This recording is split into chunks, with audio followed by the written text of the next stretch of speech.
കുഞ്ചാക്കോ ബോബന്റെ നായികയായി മലയാള സിനിമയിലെത്തിയ നടി സുരഭി സന്തോഷ് വിവാഹിതയായി. ബോളിവുഡ് ഗായകൻ പ്രണവ് ചന്ദ്രനാണ് വരൻ. മുംബൈയിൽ ജനിച്ചു വളർന്ന പ്രണവ് പയ്യന്നൂർ സ്വദേശിയാണ്. വീട്ടുകാർ തീരുമാനിച്ചുറപ്പിച്ച വിവാഹമാണ് ഇരുവരുടെയും. കഴിഞ്ഞ നവംബറിലായിരുന്നു ഇരുവരുടെയും വിവാഹ നിശ്ചയം. അഭിഭാഷകയും നടിയുമായ സുരഭി നല്ലൊരു നർത്തകി കൂടിയാണ്. 6-ാം വയസ്സ് മുതൽ ക്ലാസിക്കൽ ഡാൻസ് അഭ്യസിക്കുന്നുണ്ട്. കുട്ടനാടൻ മാർപ്പാപ്പ എന്ന ചിത്രത്തിൽ ചാക്കോച്ചന്റെ നായികയായിട്ടായിരുന്നു മലയാളത്തിൽ സുരഭിയുടെ തുടക്കം. മലയാള ചിത്രം നിവേദ്യത്തിന്റെ കന്നഡ റീമേക്കിലാണ് ആദ്യമായി അഭിനയിച്ചത്. എന്നാൽ സംവിധായകന്റെ ആരോഗ്യ പ്രശ്നങ്ങൾ കാരണം ചിത്രം പൂർത്തിയാക്കിയില്ല. എന്നാൽ അതേ ടീമിനൊപ്പം 2011 എസ് നാരായണൻ സംവിധാനം ചെയ്ത ദുഷ്ട എന്ന ചിത്രത്തിൽ നായികയായി അഭിനയിച്ചു.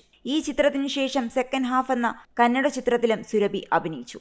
ഈ 2 ചിത്രങ്ങൾക്ക് ശേഷമാണ് കിനാവള്ളി, കുട്ടനാടൻ മാർപ്പാപ്പ എന്നീ ചിത്രങ്ങളിൽ അഭിനയിച്ചുകൊണ്ട് മലയാളത്തിലേക്ക് എത്തിയത്.